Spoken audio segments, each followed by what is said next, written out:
evening, students. Welcome to SRS IAS and Law Academy. My name is Jaspreet Singh, and today we are going to start our new batch, that is Current Affairs batch. As you know, heat waves are increasing, and today we are going to discuss the topic heat waves. So without wasting our time, तो चलो हम अपना topic शुरू करते हैं। तो हाँ, तो दोस्तों आपने देखा होगा कि जो हमारा अप्रैल लास्ट वीक गया है, स्पेसिफिकली 24 अप्रैल से, वो उन दिनों से लेके अब तक बहुत ज़्यादा गर्मी है। इस गर्मी के पीछे जो कारण है, उस कारण को हम कहते हैं हीट वेव। हीट वेव जो है ये इंडिया में काफ़ी दिनों से बनी हुई है। और जो आपने देखा होगा कि जो हमारा लास्ट का मंथ गया है अप्रैल का, ये मंथ पूरी दुनिया ने ही बहुत ज़्यादा गर्म फेस करा है। और इन दिनों में आपने देखा होगा कि जो हमारा मार्च का मंथ है, ये पिछले कुछ 122 सालों में अब तक का सबसे ज़्यादा गर्म मंथ गया है।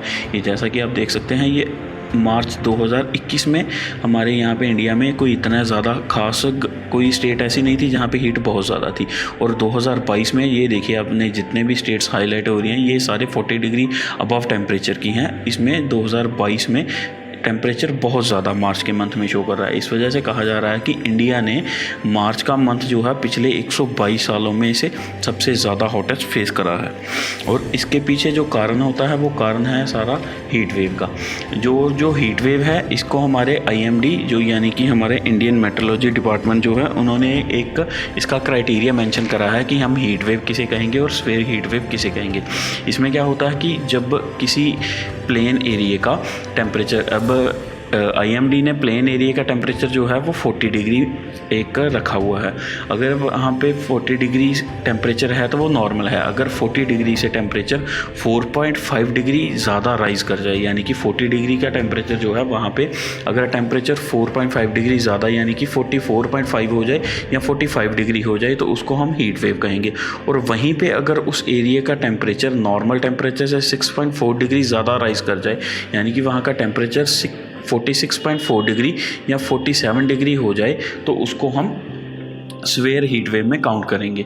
और जो मेनली हीट वेव होता है, ये सारा होता है इंडिया में मार्च से लेके जून तक। और कभी कभी कुछ रेयर केसेस होते हैं कि ये जुलाई तक चला जाए। और इसका पीक मंथ जो होता है वो हमारा होता है मई में बहुत ज़्यादा गर्मी होती है। इस सब के पीछे कारण क्या है, आइए हम उन कारण को डिस्कस कर लेते हैं। तो इसका सबसे पहला कारण होता है ला नीनो। ला नीनो जियोग्राफी का एक फिनोमिना है। इसमें क्या होता है कि जो हमारा सेंट्रल ईस्टर्न पैसिफिक ओशन है, यहाँ पे एक बन जाती है हमारी कोल्ड वेव। और कोल्ड वेव जो बनती है, ये स्पेसिफिकली सेंट्रल ईस्टर्न, ये जो हमारा एरिया है, यहाँ पे बन जाती है कोल्ड वेव। और ये जो ऑस्ट्रेलिया के आसपास का एरिया है, यहाँ पे बन जाती है हीट वेव। यहाँ पे प्रेशर बहुत ज़्यादा हाई प्रेशर हो जाता है। और उस वजह से क्या होता है कि यहाँ पे हाई प्रेशर बनने की वजह से यहाँ जो हमारी यहाँ से नॉर्थ वेस्ट से हमारे हवाएं जो चलती हैं कोल्ड वेव, जिन्होंने इंडिया में एंटर करना होता है, तो ये इंडिया में एंटर कर ही नहीं। इससे क्या होता है कि ये सारी, इसकी वजह से इन दिनों में जो कोल्ड वेव्स आनी थी इंडिया में, वो इंडिया में बारिश करवाती हैं। और जो हमारे मार्च के मंथ में बारिश होती है, वो इन्हीं वजह से होती है।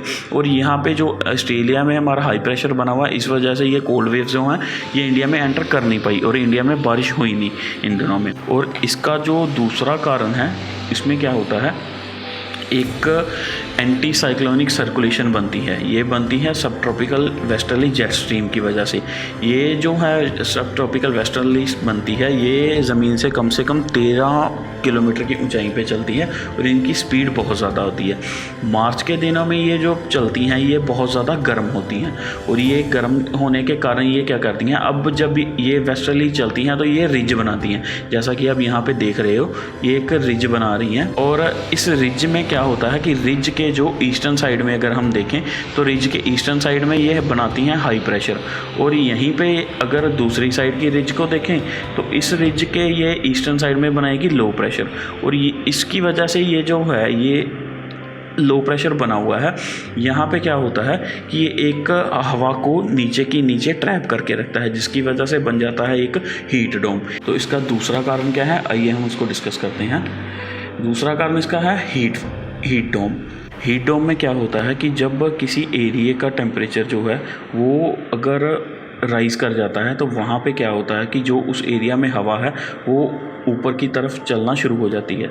और जैसे हम जानते हैं कि अब हमारे यहाँ पे हीट वेव चल रहा है, उस पर क्या हो रहा है कि जो हवा है वो ज़मीन पर हाई टेम्परेचर बना हुआ है और ऊपर की तरफ क्लियर स्काई है। क्लियर एकदम से बादल कोई भी नहीं है।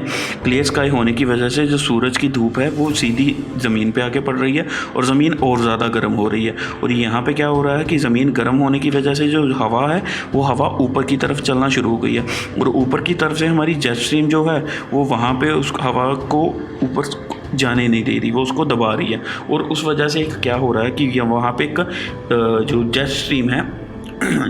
स्ट्रीम है उसने हमारे एक लिड क्रिएट कर दिया है। और लिड क्रिएट होने की वजह से वो जो नीचे की तरफ हाई प्रेशर की हवा है वो ऊपर जा नहीं पा रही और इस वजह से हमारे यहाँ पे एक हीट डोम बन गया है। और इसका तीसरा कारण है, आइए हम इसको डिस्कस करते हैं। तीसरा कारण है एब्सेंस ऑफ वेस्टर्न डिस्टर्बेंस।